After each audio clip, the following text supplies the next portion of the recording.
Shoots up through the stony ground. There's no room, no space to rent in this town. You're out of luck, and the reason that you had to care, the traffic's stuck, and you didn't move in anywhere.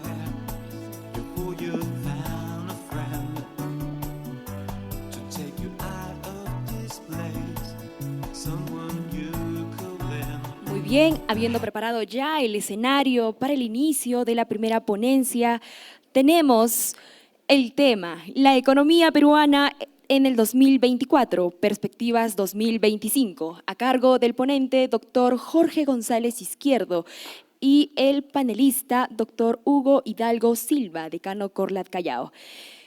Doctor Jorge González Izquierdo desempeña labores docentes en el Departamento Académico de Economía y en la Escuela de Posgrado de la Universidad del Pacífico. Fue profesor del programa MBA del Instituto Tecnológico y de Estudios Superiores de Monterrey, México. Es magíster en Economía por la Universidad de Chicago, Estados Unidos, magíster en Economía por la Universidad Católica de Chile y licenciado en Economía por la Universidad del Pacífico. Es autor de diversos libros y artículos en las áreas de su interés. Fue ministro de Estado en la cartera de Trabajo y Promoción Social, presidente de la Comisión de Promoción de la Inversión Privada, COPRI, y ministro de Estado encargado en la cartera de Relaciones Exteriores. Fue viceministro de Integración en el Ministerio de Industrias, Turismo e Integración. Se desempeñó como vicepresidente de Administración y Sistemas de la Corporación Andina de Fomento, CAF, Venezuela. En octubre de 2010 recibió la condecoración al mérito profesional otorgada por el Colegio de Economistas de Lima, Perú. En el mes de abril 2023 recibió el reconocimiento Doctor Honoris Causa, otorgado por el Colegio Iberoamericano de Doctores, y el reconocimiento Quipucamayoc por el Colegio de Economistas de Junín. Con ustedes lo recibimos con fuertes aplausos, doctor Jorge González Izquierdo.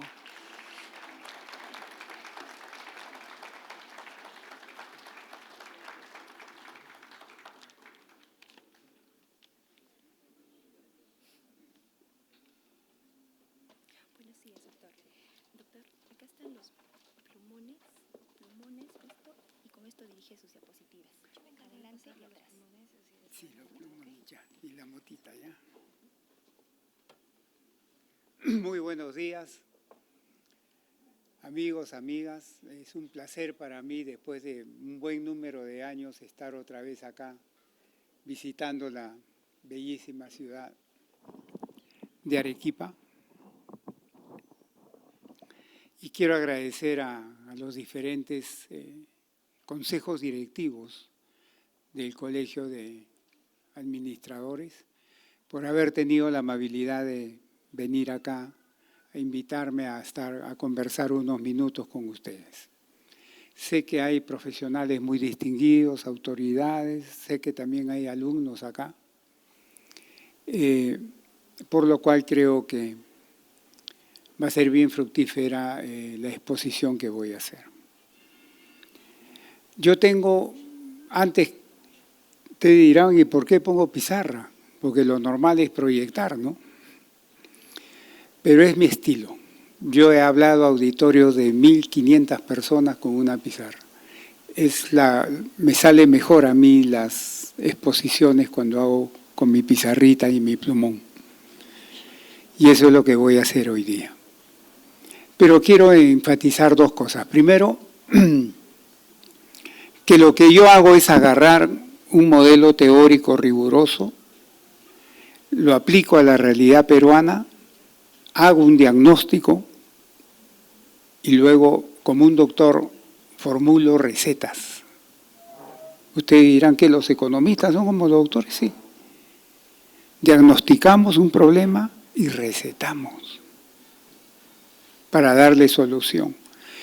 Lo que pasa es que yo lo voy a poner en términos muy simples. Tengo esa habilidad para que personas que no saben economía, no saben finanzas, basta que tengan sentido común, me van a entender lo que le está pasando a la economía peruana.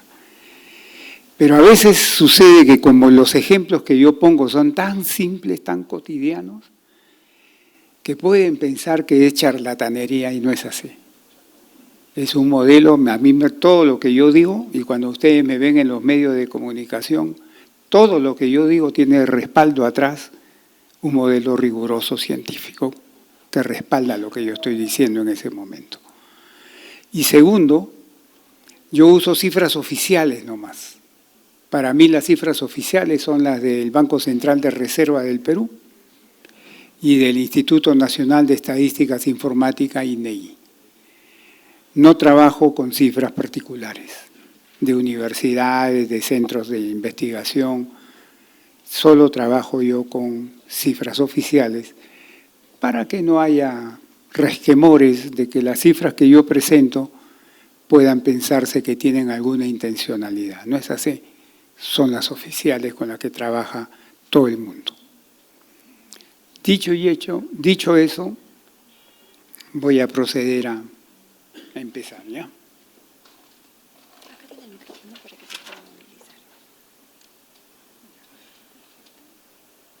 Tráigame el negrito.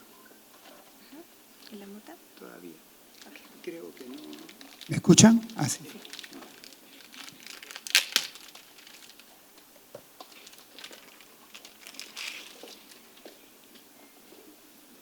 Miren, hoy día el mundo está viviendo, pues la economía mundial está pasando momentos muy complicados, muy complicados. Y la fuente que genera esa complicación, esa incertidumbre que está viviendo el mundo en general y la economía mundial en particular, lo está originando un solo gobierno, el gobierno del señor presidente de Estados Unidos, Donald Trump. La política económica que está haciendo el señor presidente de Estados Unidos está causando problemas en Estados Unidos y como es la primera economía mundial, obviamente se refleja en el resto del mundo, entre ellos nosotros. Eso está sucediendo a nivel mundial y eso obviamente nos repercute a nosotros. Yo lo que voy a pasar ahora son solo los problemas de corto plazo, el now, el ahora. No voy a tratar problemas ni de mediano ni de largo plazo, no, solo corto plazo, lo que estamos experimentando hoy día. Solo me voy a centrar en ese ámbito, el corto plazo. ¿Ya? Y cuando uno analiza o quiere interpretar qué me está pasando hoy día, tengo que hacer esto de todas maneras, voltear atrás, porque lo que ha venido pasando en el pasado reciente me impacta. Por eso es que yo voy a irme unos añitos atrás, algunos años atrás, para analizar lo que nos está pasando. Y voy a usar una figura geométrica, que todo el mundo la conoce, hasta del colegio lo aprendemos, un triángulo de 3 vértices.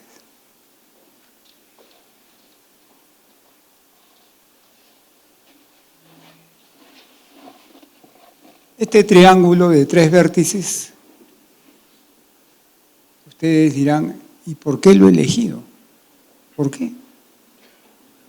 Porque creo que me sirve para ejemplificar los 3 principales problemas de corto plazo que nos estaban golpeando.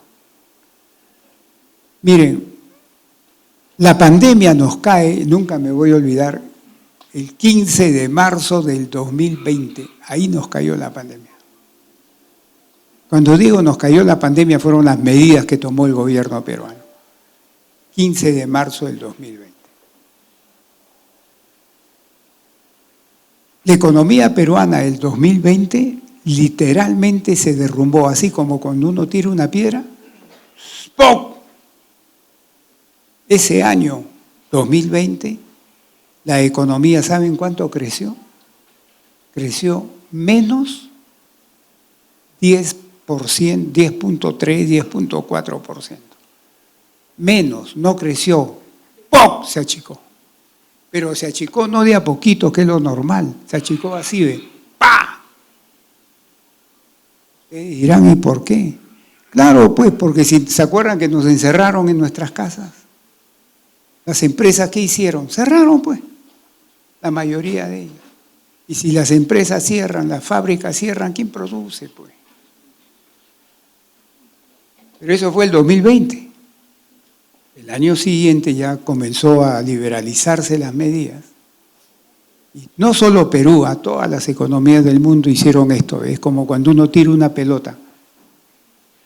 La pelota cae, choca, ¡ta! Rebota. El 21 rebotamos. ¿Saben cuánto creció? El 2020 la economía se cayó menos 10%. El 2021, ¿sabe cuánto crecimos? Más 13%. O sea, fue rebote. Porque son crecimientos que no son normales. Rebotamos. Entonces, por eso es que yo no tomo el 2020 y el 2021 en mi cuenta, porque son años totalmente atípicos. Y empiezo el 2022. El 2022 todavía fue un año que ya habíamos rebotado y estábamos entrando a la normalidad.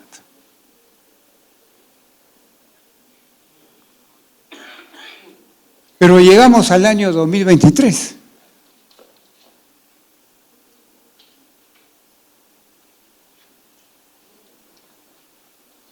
Y si bien el año 2022, después del tremendo rebote, comenzamos a normalizarnos, lo que todo el mundo esperaba era, bueno, ya pasaste los momentos difíciles, como en una enfermedad, ¿no?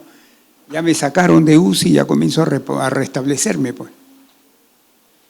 Pero algo nos pasó el 2023, que se cortó. Ese proceso de recuperación, ¡pac!, se cortó. ¿Qué nos pasó el 2023? Ahí entra el triangulito. ¿Qué nos pasó el 2023? 3 cosas. Primero, se agudizó un problema de inseguridad. Pero yo digo de inseguridad y lo divido en 2 aspectos.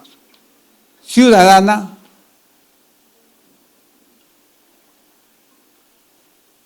institucional.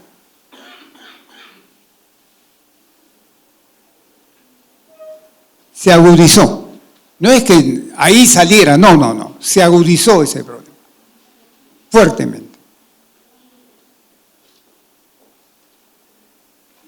El segundo es que comenzamos a experimentar después de muchos años inflación. Y por si fuera poco, Pandangá nos cayó un tercero.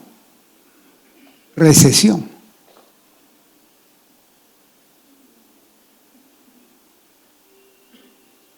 Estos fueron los 3 problemas de corto plazo que caracterizaron a la economía peruana el año 2023 y que cortó ese proceso después del rebote, el 2022, que empezamos a recuperarnos, ¡pah!, lo cortó.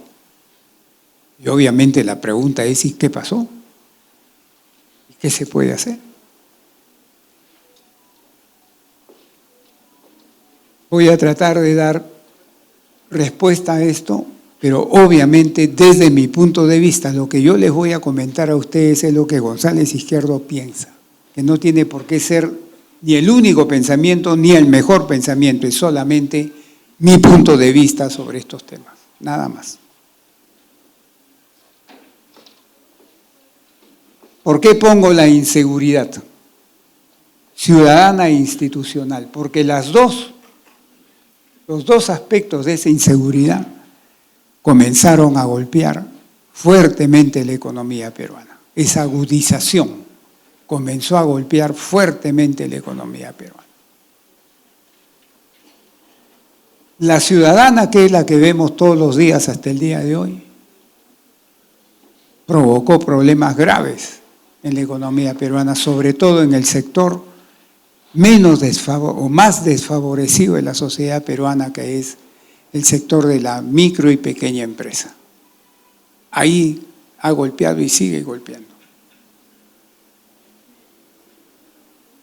Pero obviamente también en economía uno aprende de que el costo social de la inseguridad ciudadana no solamente son las muertes, los asesinatos, no solamente son los cupos que cobran y hacen cerrar empresas, no solamente es que por cupos me suben el precio, no, sino que el verdadero costo social de una inseguridad ciudadana viene por el lado que obliga a la sociedad a gastar o a hacer gastos en aspectos, en cosas que no pensaba gastar. Por ejemplo, empresas invierten en seguridad, contratan seguridad privada, que es costosísima, cuando ellos no tenían en su cabeza destinar dinero a eso, no tenían. De repente ese dinero lo pensaban destinar a inversión, a producción, pero por la inseguridad se ven obligados a hacer esto. Sacan de acá y meten acá. Y ahí la economía se resiente. El Estado, los escasos recursos también los tiene que dedicar más ahí, sacando de poder dedicar a gastar en hospitales, en escuelas, saca para ahí. Todo eso se le configura el verdadero.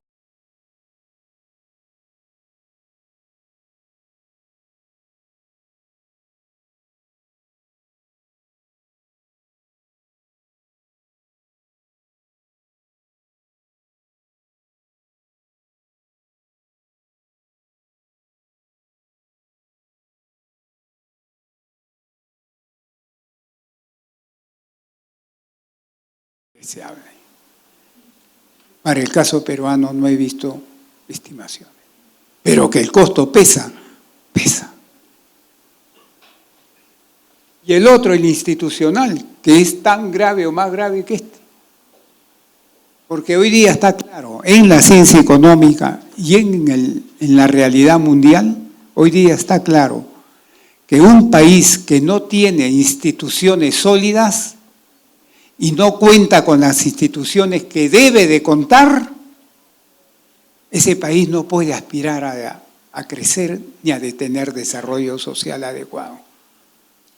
Eso está clarísimo ahora en la teoría, en la ciencia económica y en la realidad. Y cuando las instituciones de un país comienzan a flaquear como gelatina, las posibilidades de ese país de hacer esto se minimizan. Y ustedes dirán, oye, no entiendo eso, ¿de qué es eso? De inestabilidad de institución, inseguridad. Veamos lo que está sucediendo hoy día, 2025, con el Ministerio Público, el Poder Judicial y el Gobierno y el Poder Político. ¿Qué vemos? Que algo tan importante como el Ministerio Público o el Poder Judicial están siendo atacados entre ellos, una inestabilidad tremenda. Eso repercute, eso que hace, por ejemplo, en la inversión privada.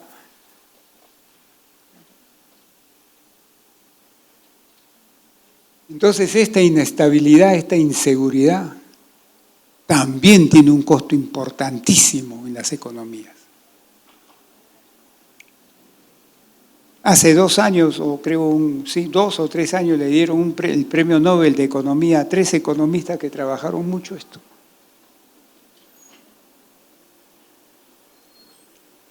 Y les repito, señores, amigos, amigas, país que no tiene instituciones sólidas, fue. Porque una economía de mercado se basa en 2 principios fundamentales. Clara delimitación de los derechos de propiedad. Si yo soy propietario de algo, a mí no me gustaría que alguien venga y me lo quite. Y segundo principio, una clara defensa de esos derechos de propiedad. Si alguien quiere venir a quitarme mi casa, que yo tenga dónde irme para que me defiendan. Y ahí entran las instituciones. Y si esas instituciones son corruptas, si esas instituciones no hacen bien su trabajo, la cosa se afecta. La economía se afecta. Imagínense ustedes que alguien venga, yo con todo el esfuerzo de mi vida, me compro una casa, luego vienen bandas delincuenciales que las haya, se me quieren quitar la casa, yo me voy al Poder Judicial para que me defienda y resulta que el Poder Judicial es corrupto, lo corrompen y resuelven contra mía. ¿Qué incentivo tengo yo de volver a ahorrar y volver a invertir? No, es gravísimo también eso. Y eso se agudizó el año 2023. El otro tema fue la inflación. Miren, el Perú, y escúchenme bien lo que les voy a decir, desde el año 2002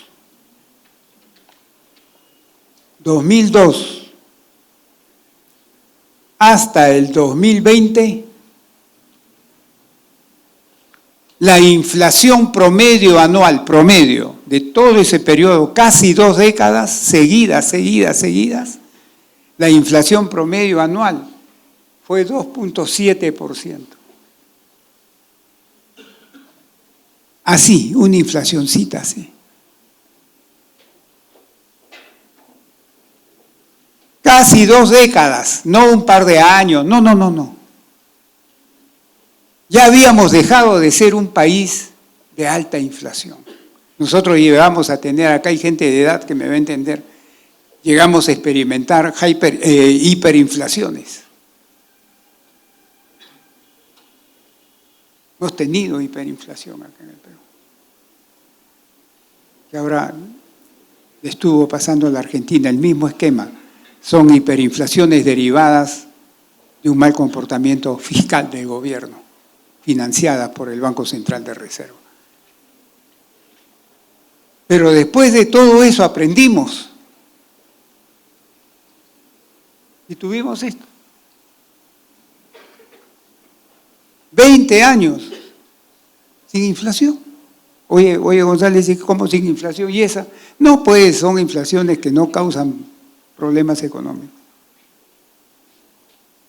¿Y qué pasó? Que teniendo esta realidad,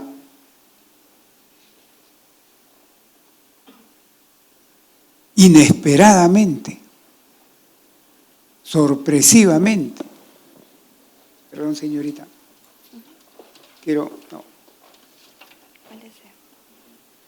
este papelito. Quiero darle las últimas cifras que me han llegado ayer, que todavía no me las he memorizado. ¿Desea que le ayude? Sí.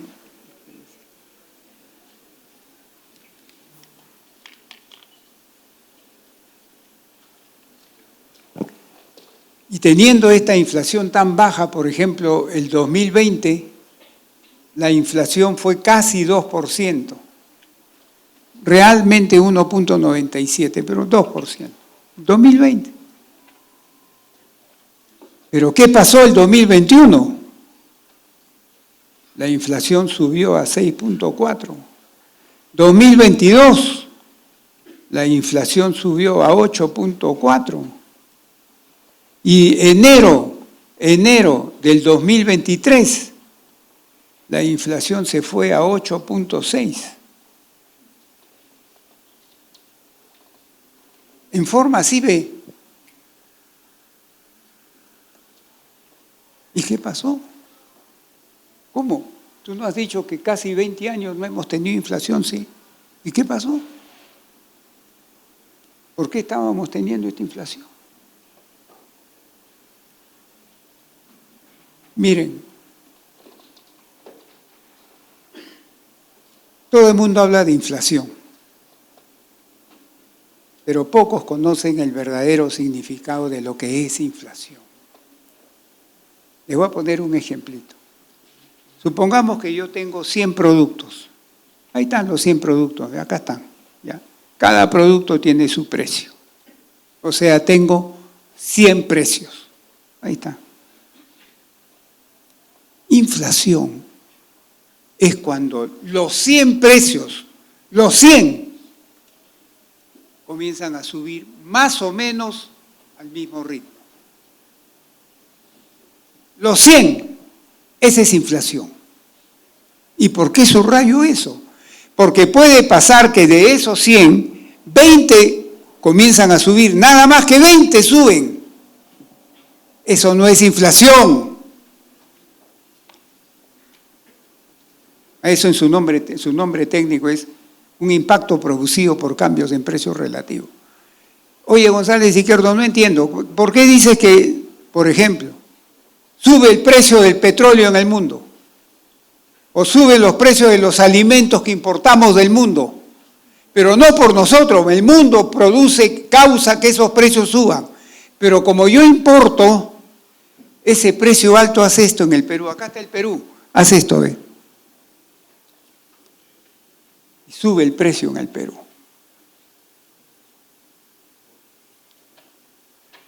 Se mete y provoca inflación por subida de precio, pero te va a subir el precio de los combustibles, te va a subir el precio de los alimentos, te sube un grupo, y el resto, si no sube, el resto no es inflación. Lo que pasa es que si suben los combustibles, suben los alimentos, hay mecanismos de propagación que hace que se propague a todo el resto y ahí comienza a subir todo el resto.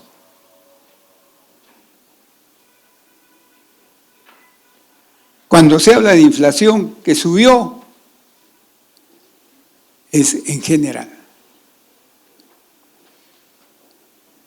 Segunda cosa que tienen que tener bien clara, miren, así como nosotros tenemos una temperatura que es normal, ¿no? 36.5, 37 grados, esa es la temperatura normal. Nuestra temperatura no es cero. Cero es cuando uno está muerto. Sí, pues. Nuestra temperatura normal es 36.5, 37. Si tengo 38, 39, 39 y medio, 40, tengo fiebre. Un país, cualquier país, no solo Perú, tiene una inflación normal. ¿Cómo dirán ustedes? ¿Qué cosa? ¿Sí? Acá en el Perú tenemos una inflación normal, que me permite hacer todo, vivir normal. Yo con el 36.5, 37 vivo normal. ¿Cómo? ¿Sí? ¿Y cuál es la inflación normal en el Perú? Esta. Es un midpoint de 2% al año, con un rango de 1% arriba y un punto porcentual abajo. Esta es la inflación normal en el Perú. Ese es el 36.5 a 37 de temperatura. Cuando estoy por encima de eso, estoy con 38, 38 y medio, 39, estoy con fiebre inflacionaria. Así se determina si un país tiene inflación o no. supera su normalidad. Entonces, cuando subimos, bien por encima del 3, pues, comenzamos a tener inflación, problema de inflación.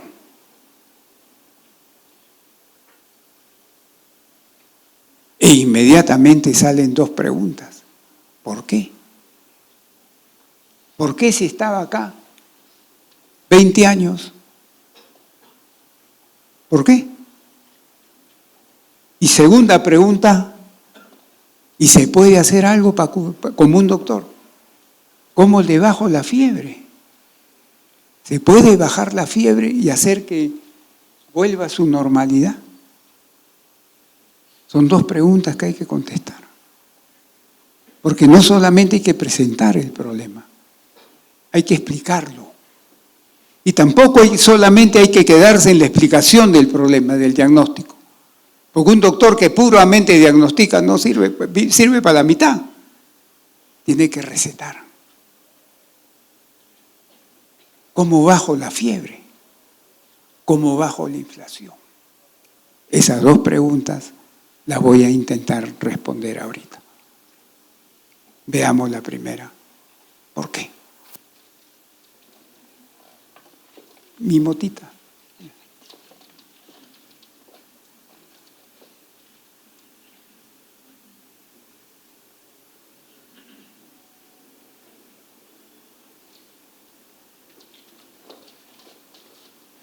Miren, lo voy a poner en términos... perdón. Estoy pensando que estoy dando clase. ¿Cuánto tiempo tengo para... ¿Cuánto tiempo tengo de exposición, caray? Le queda tiempo. ¿Cuánto tiempo le queda? No, pues no, porque si no me mando una hora. ¿Ah? ¿Cuánto me queda ya? Media hora me queda, ya. Mire, entonces voy a hacerlo rapidito. Acá en este cuadrado, en términos internacionales, inflación tiene ese símbolo, pi, es un símbolo griego. Pi es inflación. Y inflación puede estar provocada por dos tipos de influencia. Influencia que viene del lado de la demanda o gasto e influencia que viene por el lado de la oferta, que a su vez puede ser mundial o puede ser doméstica.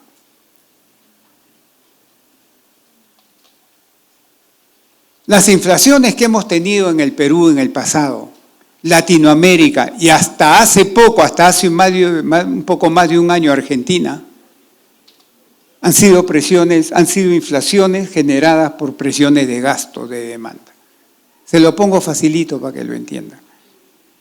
La inflación puede ser producida por maquinita del Banco Central de Reserva. Cuando la inflación es producida por maquinitas del Banco Central de Reserva, se le llama presión de demanda. ¿Por qué? Porque eso es como si ahorita entrara alguien y a cada uno de nosotros nos diera un paquetón así de billetes. ¿Qué haríamos? No me digan, porque si me dan un pocotón de billetes, ¿qué hago? ¿Salgo a gastar? Pues salgo a comprar. Gasto más. Y si con la maquinita tú das y haces que el gasto haga esto, y la producción no suba a ese mismo ritmo, se produce un exceso de gasto. Y el exceso de gasto de demanda, ¿qué produce cuando hay exceso de demanda? Suben los precios, pues. Ese es lo típico. Eso le pasó al Perú y le acaba de pasar a la Argentina. Es lo típico. Pero hay otra posibilidad de que te disparen esto. Y es que que venga, no porque el Banco Central está haciendo esto, no. En el caso peruano eso no es. En el caso peruano es esto. ¿Qué pasó? Que a consecuencia del COVID, de la pandemia del COVID, a nivel mundial, ¿qué sucedió? Sucedieron dos cosas importantes a nivel mundial. Primero, se interrumpieron las cadenas logísticas, las supply chains, cuando uno enseña administración.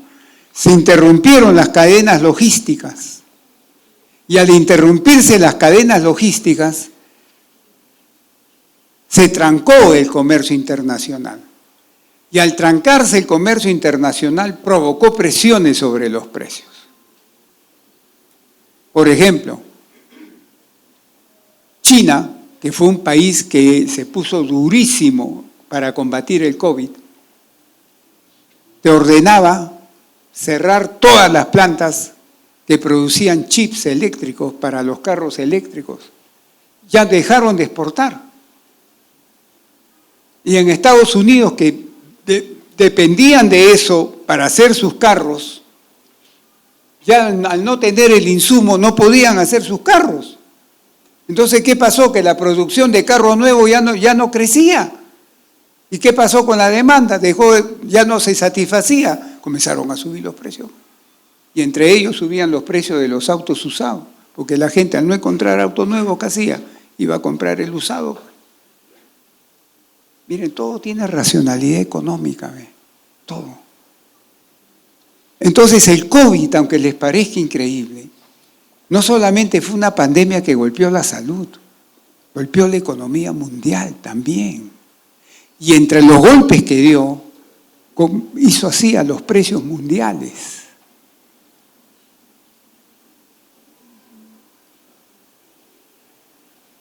¿Y qué pasó? Eso fue con el COVID.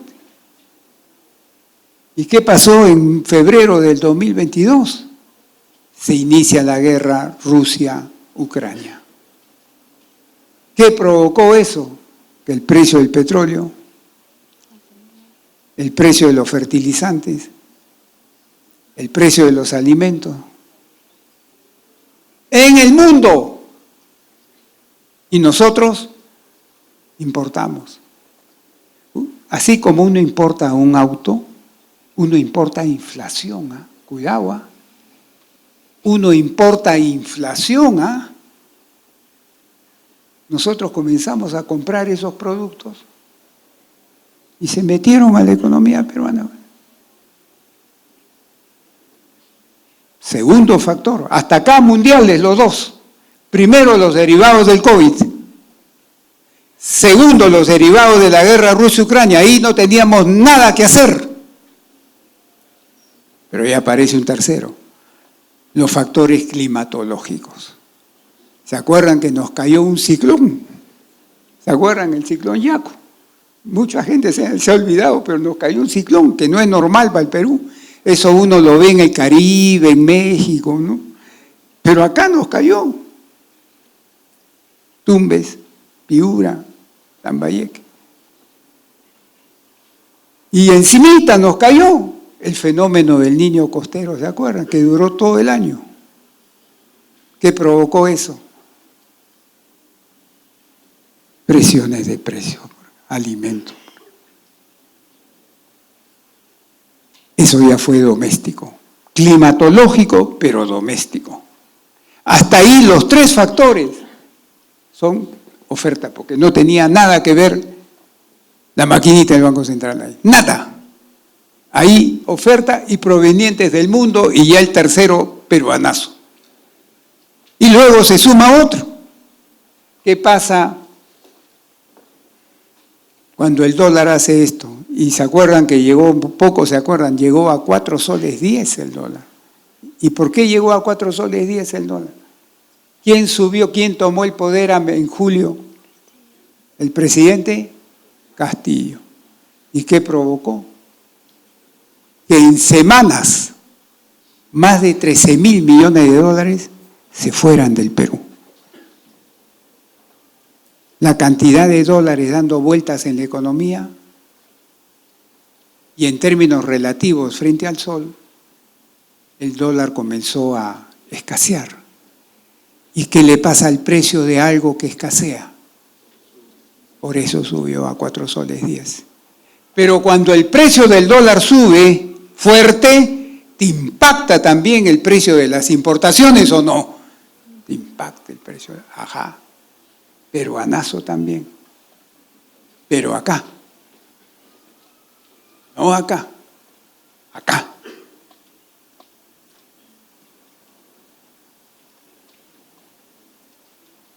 Y todo esto no solo le pasó al Perú, porque la inflación fue mundial.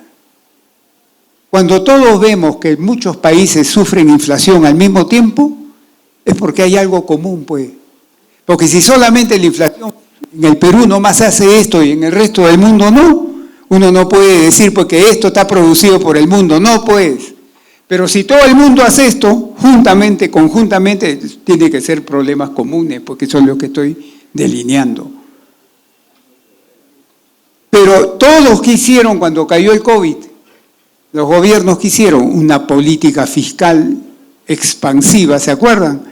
Comenzaron a dar bonos, comenzaron a dar suplementos de ingreso, nos permitieron sacar los fondos de las AFP, ¿se acuerdan? Los fondos de la CTS, ¿se acuerdan? Políticas expansivas. ¿Y qué hizo el Banco Central? Tenía que también bajar tasas de interés, dar líneas de crédito para que las empresas no quiebren, pues. Porque si no cobras, porque la gente está en su casa, ¿cómo te va a pagar? Si no cobras, no tienes liquidez, entras con un problema de liquidez, y si ese problema de liquidez se agrava, ustedes los administradores saben muy bien eso, que si el problema de liquidez se agrava, termina el problema de solvencia, terminas quebrando. Entonces, ¿qué hicieron todos los bancos centrales? Para que no quiebren. Bajaron tasas de interés y líneas de crédito. Entonces, eso configuró internamente en cada país, y en el Perú también, configuró un escenario en el que estas presiones de oferta mundiales y domésticas encontraran su caldo de cultivo para fortalecerse.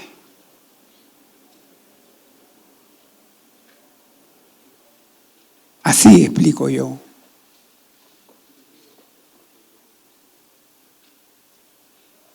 La inflación en el Perú. No fue esto. El que diga que ha sido esto está mintiendo o no sabe economía. Fue esto. Mundiales y domésticos.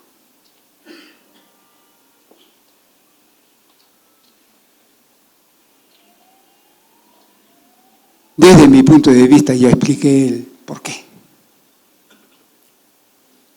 Ahora voy a explicar qué pasó. El rojito.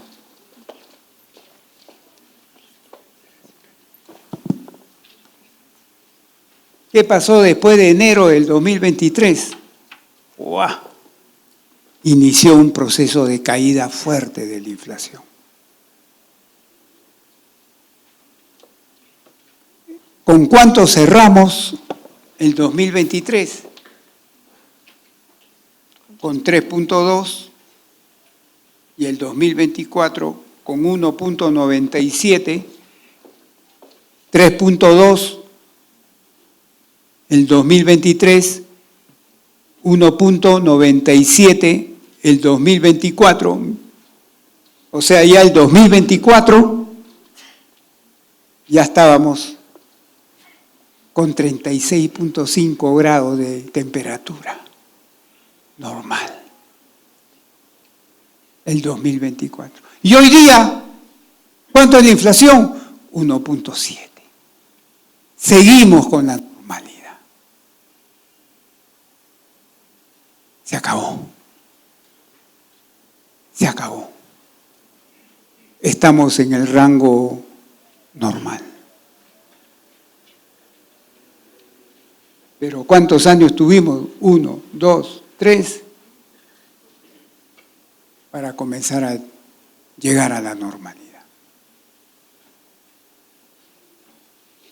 Y la pregunta es, ¿por qué? Y mi respuesta es la siguiente. En primer lugar, y en ese orden de importancia, quizá a mis amigos del Banco Central no les guste lo que voy a decir, sí, lo digo por todos lados. En ese orden de importancia, en primer lugar, la caída de la inflación, así como el mundo nos hizo esto, el mundo nos ha ayudado a hacer esto.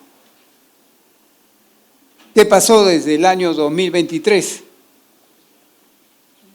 El precio del petróleo, el precio de los alimentos, el precio de los fertilizantes, y así como cuando subieron nos golpeó, cuando bajaron nos ayudó. Simétrico.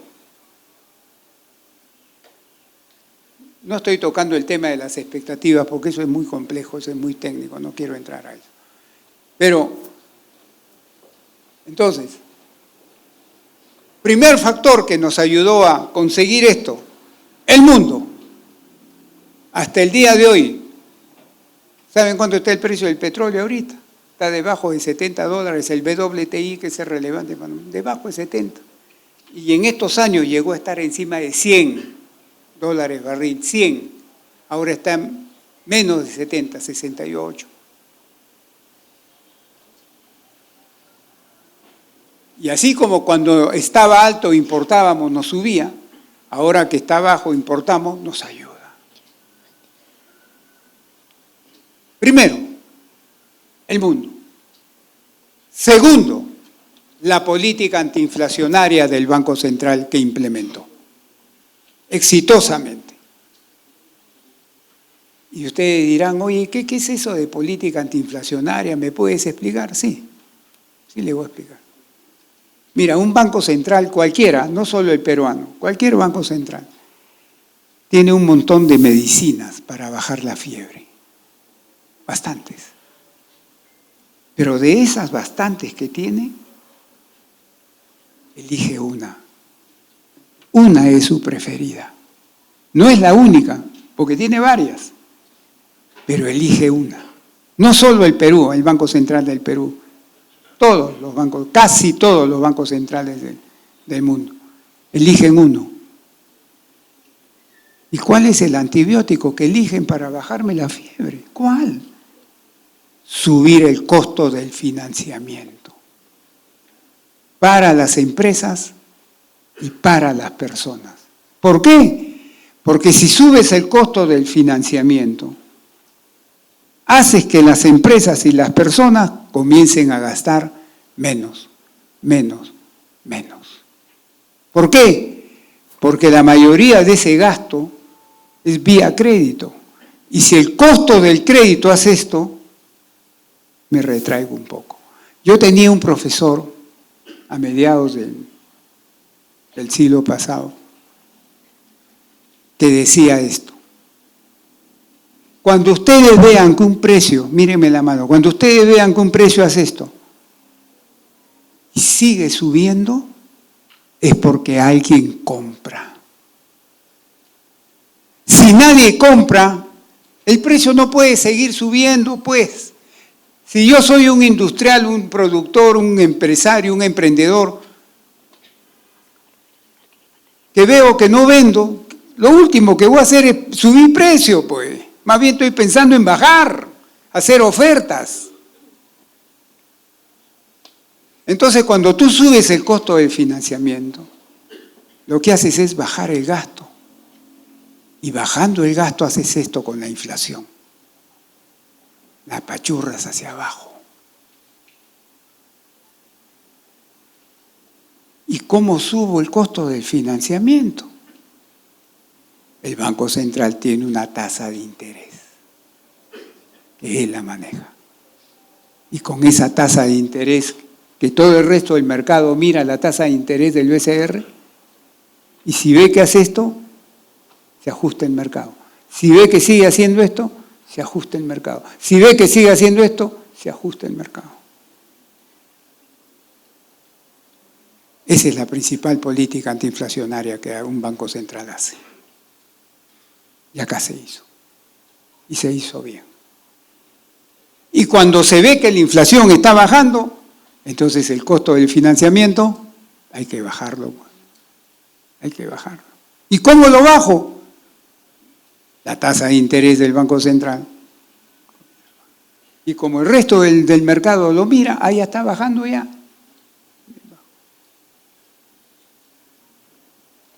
A veces pasan cosas anómalas, como está pasando ahorita en Estados Unidos, que el mercado está bajando y el Banco Central no mueve su tasa de interés, pero eso es complicado explicarlo. Y el tercer factor, primero fue entonces que explica esto el mundo, segundo ha sido la política antiinflacionaria del BCR y tercero ha sido nosotros los peruanos. Hemos acompañado al Banco Central vía expectativas. Lo que uno tiene en la cabeza se hace. Por ejemplo, si los dirigentes sindicales piensan que la inflación del 2026 va a ser 20%, cuando negocian un pliego salarial, ¿cuánto cree que van a pedir de aumento en su pliego salarial? Si en su cabeza ellos dicen la inflación va a ser 20 puntos. Va a pedir 20 o más, pues.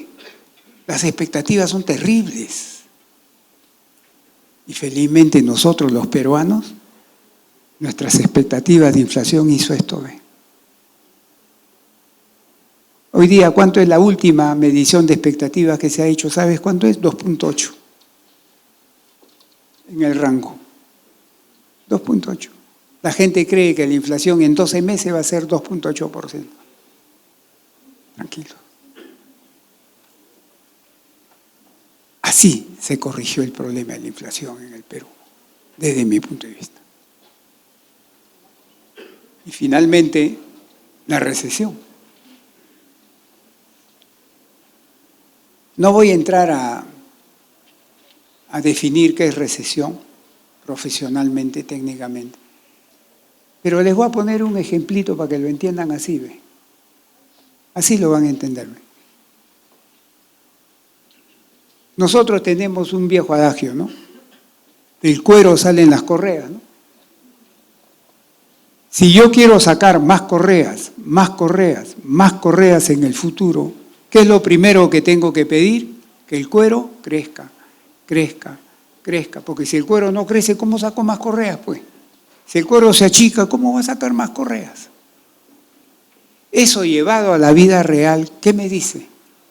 Si yo, por ejemplo, quiero sacar más puestos de trabajo, más puestos de trabajo, más puestos de trabajo, ¿qué es lo primero que tengo que pedir? Que el cuero crezca. ¿Y qué es que el cuero crezca? Que la economía crezca. Si la economía no crece, no puedo sacar más puestos de trabajo adecuadamente productivos. Saco informalidad. No crece.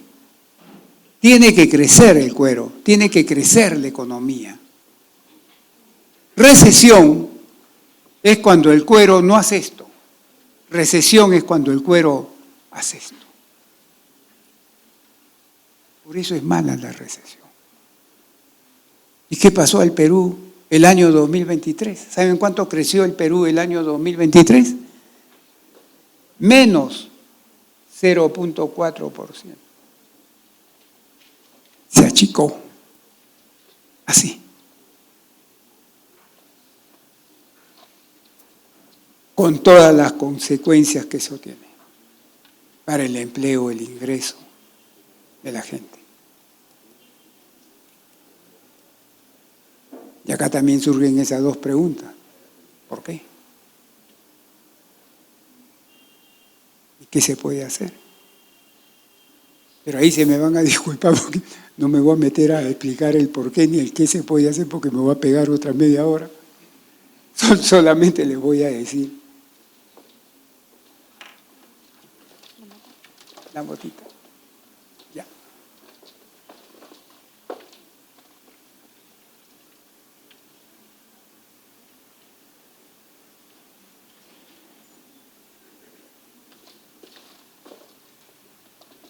Ay, señorita.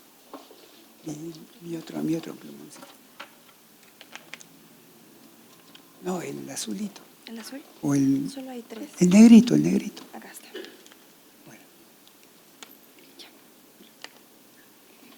Voy a dibujar otra vez el triángulo.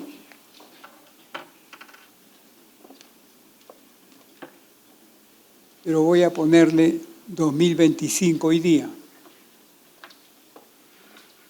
De estos 3 problemas del 2023, hoy día, ¿qué tengo? Hoy día tengo clarísimo, sigue vigente y grave el problema de la inseguridad, tanto ciudadana como institucional. No ha mejorado, lamentablemente. 2, el problema de la inflación se fue. Ya no hay inflación en el Perú. Ya no hay. Ese problema se fue. Y 3, el problema de la recesión se fue. ¿Por qué? ¿Cuánto crecimos el año pasado? 2024. ¿Saben cuánto crecimos? 3 más, ahí fue menos, acá más 3.3%. ¿Y saben cuánto esperamos crecer, según mi estimado, este año? Más 3.0%.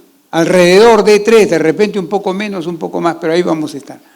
2 años seguidos ya positivo, ya no se puede hablar pues, de recesión, ya tendría que ser bien. Sí, pues. Entonces, de los 3 problemas, 12 de corto plazo, 12 fueron. Y hoy día nos queda uno nomás. Pero va a terminar. Oye, se fue la recesión, ¿no? Estamos creciendo, sí. 3, sí, 3. Pero como digo yo, eso no alcanza ni para el té. Para solucionar los graves problemas económicos y sociales que tenemos, como por ejemplo la tremenda desigualdad de oportunidades. Acá no se puede hablar de igualdad de oportunidades y en una sociedad en que no se puede hablar de igualdad de oportunidades, discúlpeme la expresión y la dureza, es una sociedad fallida. Porque muchos jóvenes encuentran que sus sueños no los puede lograr acá. Se tienen que ir afuera a buscarlo. Eso es gravísimo.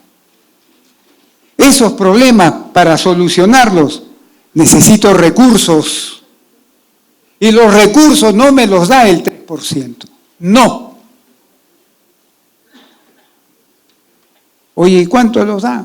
Desde mi punto de vista, ¿no?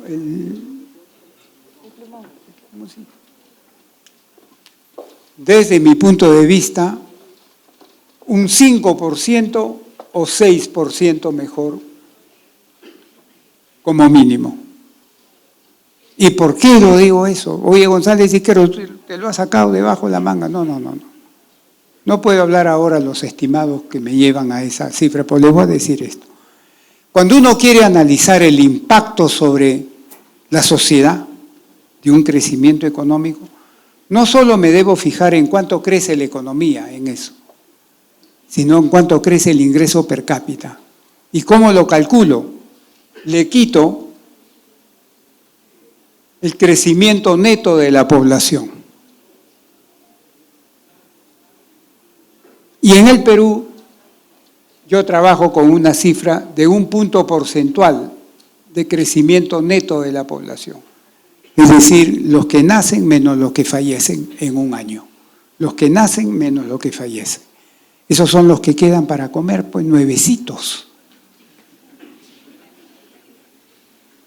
Entonces, si yo resto 5 menos 1 o 6 menos 1, me da un crecimiento del ingreso per cápita de 4 a 5%, que se alcanza, como mínimo, se alcanza, según mis estimados.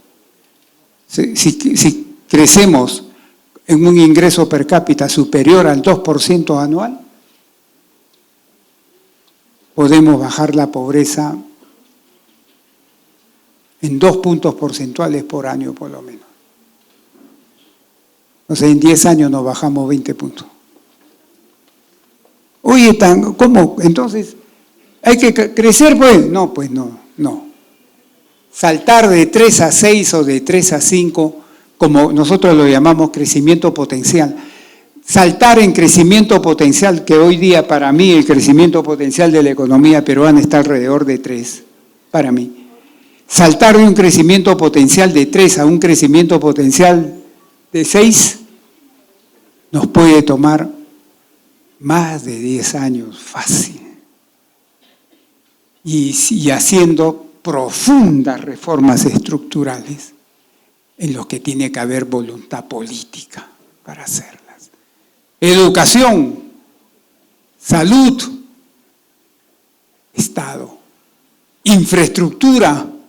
Y dentro de la infraestructura, quitarnos ya el encasillamiento de que infraestructura son vías, caminos rurales, hidroeléctricas. No, ahora infraestructura es inteligencia artificial. Crear las condiciones para que la economía peruana, los empresarios, los estudiantes accedan fácilmente al progreso tecnológico que la cuarta revolución industrial está trayendo al mundo. Pero eso no viene solo. Tengo que estar preparado para absorberlo bien. Y parte de esa preparación es invertir en infraestructura de ese tipo. Y eso nos va a tomar sus buenos años. Pero sobre todo significa voluntad política. Y cuando digo voluntad política no es de un gobierno, porque esto no se hace en 5 años, se hace en 10, 15, 20. Voluntad política de largo plazo, que lamentablemente, amigos, no lo veo hoy día en mi querido Perú. No lo veo. Y me fastidia tremendamente. Ustedes saben la vez pasada que me invitaron, un político me invitó en Lima, ahí en el Teatro Segura, a hablarle a los jóvenes de Lima. Y me obligó a meterme a estudiar el tema. ¿Sabe lo que encontré? Una realidad que me laceró el alma y me sigue lacerando el alma hasta ahora. ¿Sabes lo que encontré?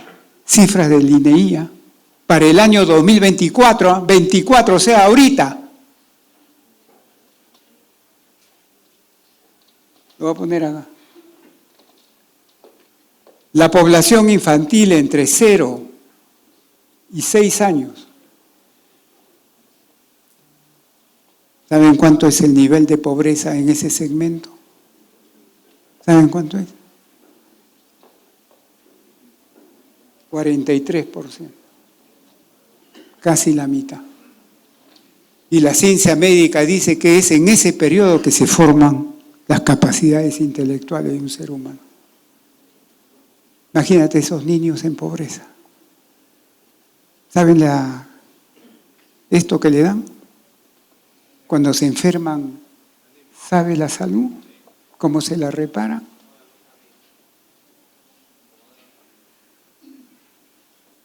Esa es la realidad del Perú, hoy. Nadie habla de eso. Me duele en el alma a mí. Me duele en el alma. Ya no quiero seguirle poniendo más cifras porque me enternezco mucho. Me afecta. Hay cifras peores hoy. Acá me quedo. Muchas gracias.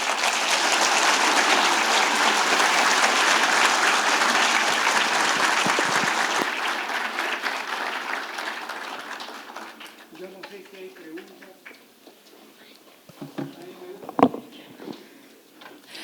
Agradecemos la magistral ponencia del doctor Jorge González Izquierdo, profesor emérito de Economía de la Universidad del Pacífico. A continuación, Invitamos al panelista doctor Hugo Hidalgo Silva, representante del Corlat Callao, para hacerles preguntas a nuestro ponente.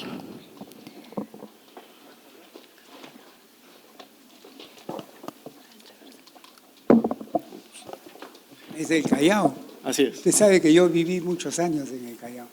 Mucho gusto, doctor. En realidad, en primer lugar, saludar a toda la comunidad del Corrat Callao, señor decano, decano nacional, decano de Arequipa, todos, colegas, hermanos.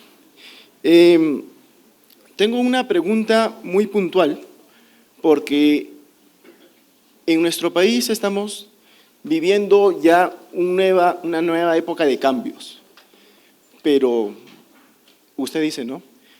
No hay que pensar mucho en lo que va a venir, sino que en lo que estamos viviendo ahora. Las políticas económicas que está adoptando nuestro país, ¿usted considera que juegan a nuestro favor o están jugando en contra, como otras políticas que se vienen dando?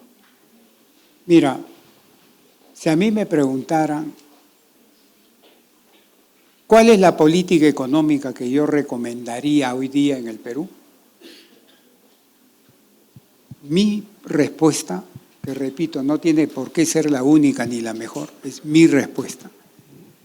Yo diría que la política económica que se debe implementar de ahora en adelante debe descansar en tres pilares. En tres pilares. Perdón un ratito para ponerla en la pizarrita, ¿ya?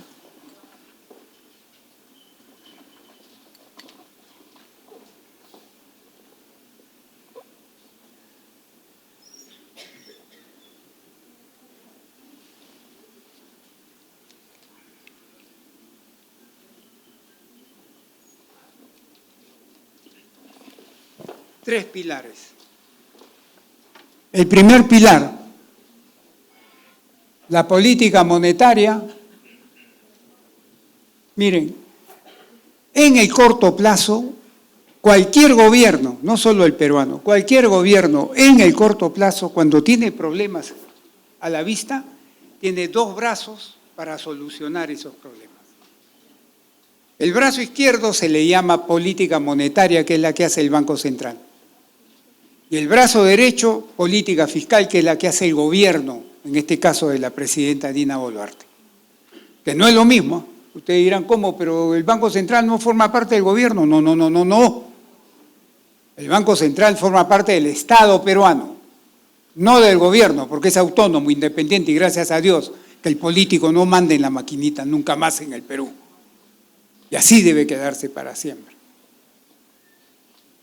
Entonces, la política monetaria, ahora que la inflación ya regresó a su normalidad, la política monetaria, desde mi punto de vista, a partir de ahora, debe seguir un proceso, porque ya lo inició, seguir un proceso de normalización. Voy a hablar acá un poquito técnicamente. ¿A qué llamo normalización? Así como la inflación tiene una inflación normal, la política monetaria también tiene una posición neutral. Entonces, seguir la normalización para llegar a una posición neutral, que no es ni expansiva ni contractiva, es neutral. Deja que la economía solita vaya. Ni la empuja, ni la estimula, ni tampoco la para. Deja que vaya. Todavía no estamos en esa posición, desde mi punto de vista, pero creo que la política monetaria, ese debe ser su camino en el futuro cercano, llegar a una posición neutral.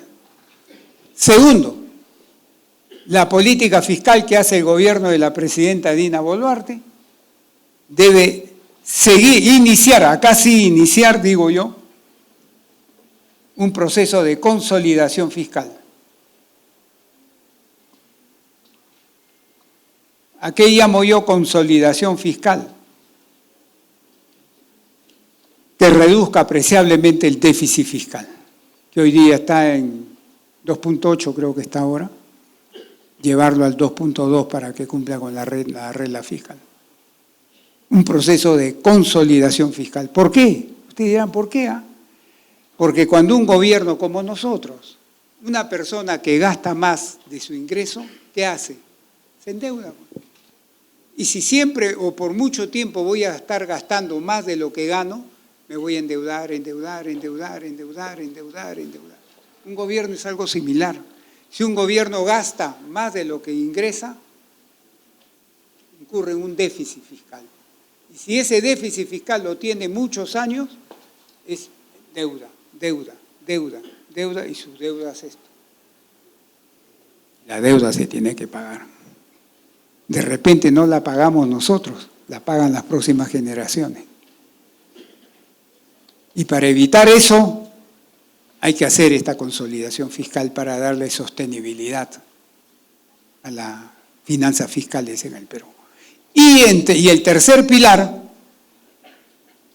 acá viene lo que acabo de decir, profundas reformas estructurales.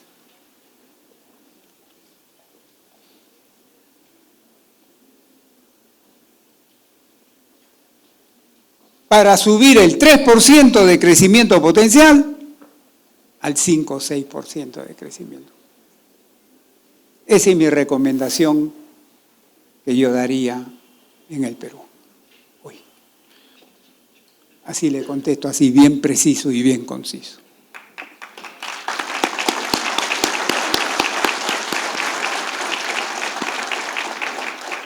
Doctor, nos acaba de llegar una pregunta más y es, ¿cómo podemos entender el panorama si el precio del dólar está bajando, pero los precios en general del mercado están subiendo en los consumibles?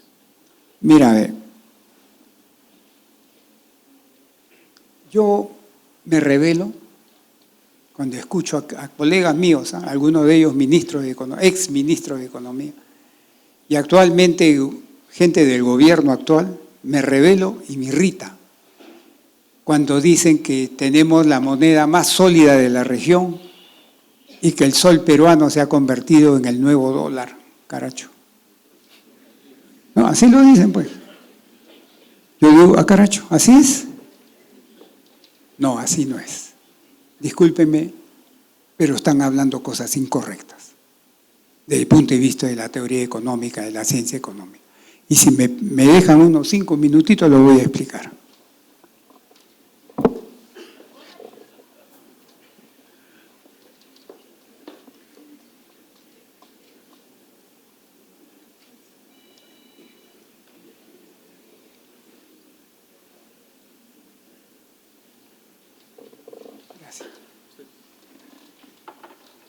Mira, un tipo de cambio nosotros le llamamos tipo de cambio nominal, pero para que me entiendan, el precio del dólar. Un dólar, ¿cuántos soles vale? Ya, nosotros a eso le llamamos tipo de cambio nominal.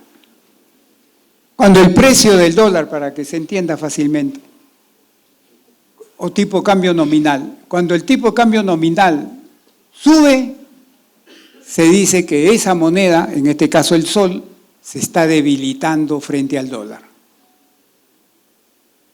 Es decir, hoy día un dólar está, ¿cuánto cerró?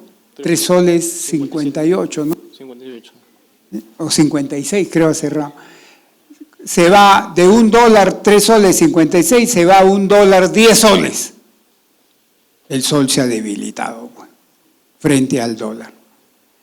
Y al revés, cuando el tipo de cambio nominal baja, el sol se ha fortificado. Por ejemplo, de un dólar 3 soles 56 baja a un dólar 2 soles. Caracho. El sol se ha puesto fuerte, ¿no es cierto? Muy bien. Entonces, cuando hace esto, se debilita la moneda nacional. Cuando hace esto, se fortifica la moneda nacional. ¿Frente a qué? Frente a contra quien tú te mides, en el caso de nosotros, frente al dólar. Entonces, esto ha llevado a que diga la gente, caracho, nos estamos fortificando frente al dólar, pues si el dólar es la moneda, el currency, es la moneda mundial. Estamos bien, pues estamos chéveres entonces. Y los otros países también están haciendo eso, porque no solamente el Perú. Bueno, Oye, un momentito. Oye, González Izquierdo, ¿y por qué tú dices de que está mal esto? Por lo siguiente. Así como en economía, así como la inflación es mala, produce un costo social, ustedes dirán, caracho, si los precios suben, es malo, pues, ya. Suben en exceso, ¿no? Es malo, pues, ya. Entonces, que los precios bajen, ¡bravo! No. No. Así como la inflación provoca un costo social, una deflación, también provoca un costo social. Si tuviera tiempo lo explicaría por qué, pero es así, en la ciencia es así. Cuando un tipo de cambio sube, unos pierden y unos ganan. Cuando un tipo de cambio baja, unos pierden y unos ganan. No todos ganan. Oye, ¿y por qué dices eso? Por lo siguiente. Por ejemplo, cuando baja el precio del dólar, ¿quiénes pierden? Los millones y millones y millones de peruanos que reciben remesas de sus familiares que están en el extranjero y le mandan sus dolaritos para que los ayude a vivir acá. Ellos agarran esos dolaritos, se van al campista y cada vez que van le dan menos soles, como si me bajaran el sueldo toda la semana. Pues ¿le gustaría a ustedes que le bajen su sueldo toda la semana? ¿Quiénes más se perjudican? Los exportadores. Pero no pues los que exportan cobre, oro, eso no les hace pero ni coquillas, pues. Pero ¿a quiénes sí los chapa? A los que exportan uva, los que exportan arándanos, las agroexportaciones, los textiles. ¿Por qué? Porque sus márgenes son así. Y si baja el dólar, ese margen se va achicando. Pero hay gente que aplaude. ¿Quién? El que está ganando soles y tiene un crédito hipotecario en dólares. Él está así, ve. Que siga, dice, que siga, porque es como si su deuda se achicara. El que gana soles y tiene un carro, una deuda, porque se ha comprado una camioneta, él está así. ¿Quién también aplaude? El importador. ¿No ve que importa a precios menores? Y puede meter el producto a precios menores. Eso no le hace ninguna gracia a la gente de Gamarra, por ejemplo, frente a la producción china. ¿Me están entendiendo? Entonces, cuando el dólar sube, unos ganan y unos pierden. Cuando el dólar baja, unos ganan y unos pierden. No es cierto que todos estamos así.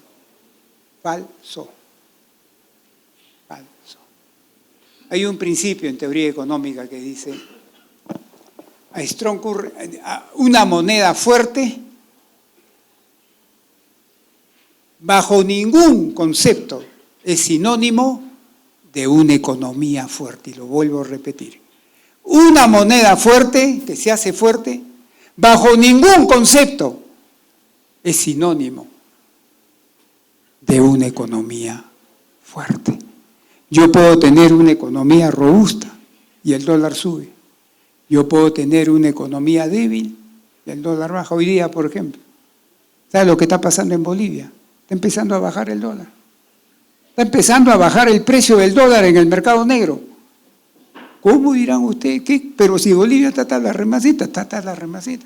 ¿Y por qué baja el precio del dólar? Ahí está pues. No están ligados íntimamente. Ahí está pues.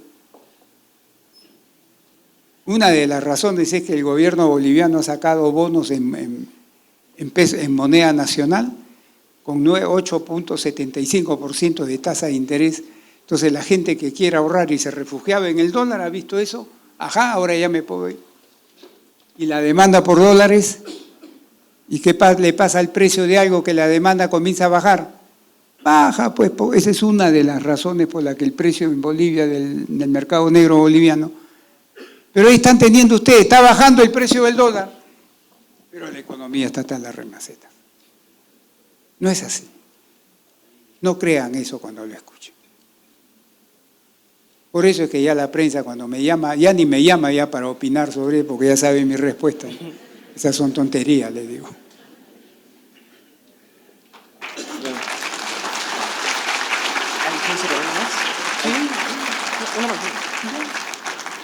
Bueno, y para cerrar, nos acaba de llegar una pregunta que va amarrada al ámbito académico, y es, ¿qué cambios específicos en el sistema educativo podrían contribuir directamente al crecimiento económico del país en los próximos 10 años? Mira, Robert Lucas fue un economista, es porque no ha fallecido, de la Universidad de Chicago, ganador del premio Nobel, pero a él le dieron el premio Nobel porque estudió el ciclo económico, que es otra cosa. Pero luego él mismo ha contado que se dio cuenta que mejor debió de haberse metido a estudiar, y se ha metido a estudiar, ¿qué causa, qué provoca que un país haga esto, en su crecimiento y desarrollo, haga esto? Y se metió a estudiar. O sea, se apartó de todo el pasado y se metió a esta cosa nuevecita. Y él ha encontrado algo que después muchos economistas, researchers, lo siguen. ¿Sabe lo que encontró? Que el principal factor que genera crecimiento económico no es tanto la inversión en capital físico, que todo el mundo dice, hay que invertir, no, acá nos dicen, hay que invertir. Más importante es la inversión en capital humano.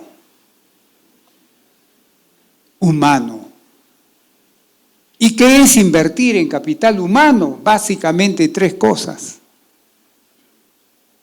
Más cobertura de educación, más calidad de la educación, más cobertura de salud, más calidad de salud y más seguridad institucional.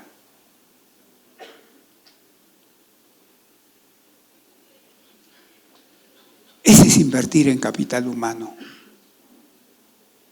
Y hoy día mucha gente, entre ellos yo, creemos que el principal factor que impulsa el crecimiento económico y el desarrollo social de la clase media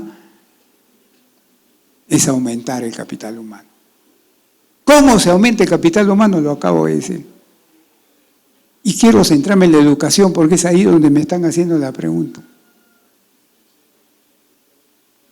Yo me conozco gran parte de las facultades de economía a nivel Perú, pues, y dejan que desear la calidad de la enseñanza. Dejan que desear la calidad de la enseñanza. De verdad que sí, hijo, no se molesten. Lo estoy hablando de economía, no se molesten, ni se sientan incómodos. Eso hay que, mientras no remediemos eso, el factor capital humano no va a generar la productividad que se espera de él. Y eso no es sencillo. No es sencillo remediarlo. Miren, yo he sido decano en la Facultad de Economía de la Pacífico varias veces, casi una década. Y yo le digo mi experiencia, no es que me lo han contado, no, yo. Cada semestre me reunía con mi equipo de trabajo y decíamos, ¿qué cursos vamos a ofrecer? Estos, ya. Hay que buscar profesores. No encontrábamos los suficientes profesores de calidad. Y nosotros pagamos muy bien, no encontrábamos. Y a veces teníamos que dejar, ese curso no se da esta vez, porque no había el profesor idóneo para que lo dé. Nosotros. Yo me pregunto, imagínense el resto. Así le contesto. Muchas gracias.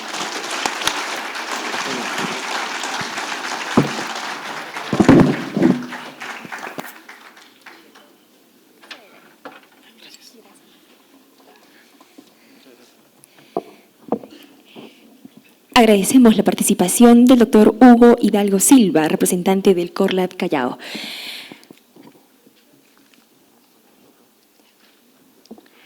A continuación, vamos a hacer la entrega de los reconocimientos y certificados de participación a nuestro ponente y panelista. Para ello, invitamos a nuestro decano regional del Corlat Arequipa, doctor Francisco Tantalián Vázquez, y al decano nacional del CLAT Perú, doctor José Sotolo Torpoco, para la entrega de los diplomas y un presente para nuestro ponente.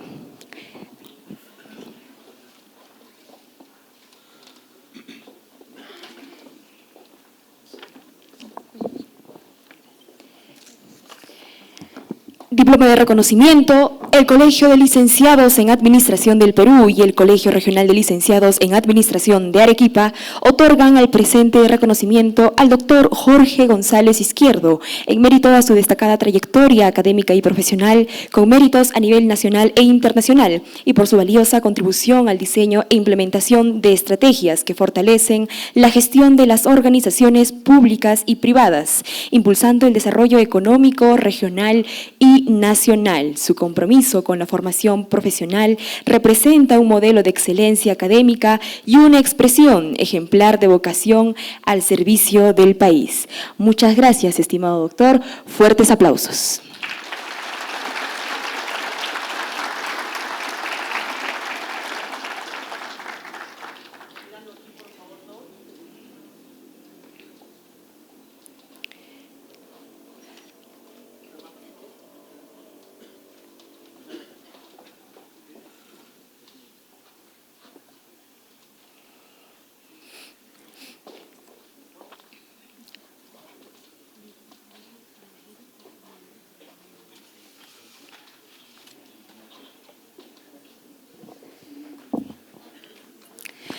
Reiteramos las felicitaciones, estimado doctor Jorge González Izquierdo, profesor emérito de Economía de la Universidad del Pacífico. Asimismo, hacemos la entrega del diploma.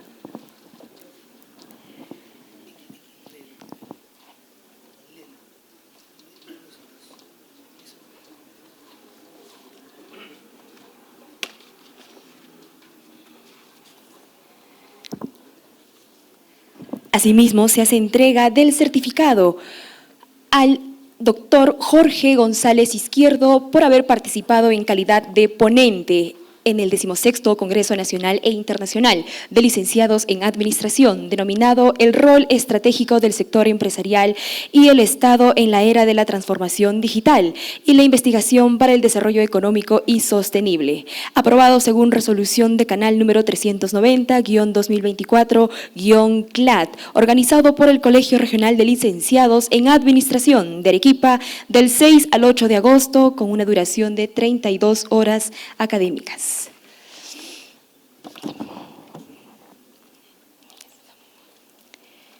De igual manera, se hace la entrega del diploma de reconocimiento a nombre del Colegio de Licenciados en Administración del Perú y el Colegio Regional de Licenciados en Administración de Arequipa a nuestro señor ponente, doctor Jorge González Izquierdo, en mérito a su destacada trayectoria académica y profesional, con méritos a nivel nacional e internacional, y por su valiosa contribución al diseño e implementación de estrategias que fortalecen la gestión de las organizaciones públicas y privadas, impulsando el desarrollo económico, regional y nacional.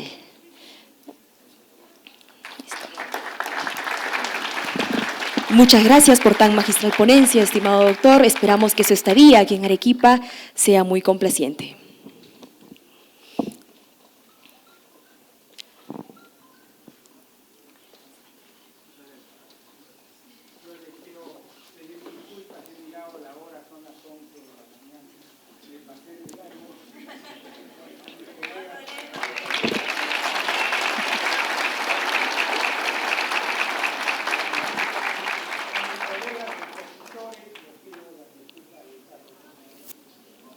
Cuando hablo de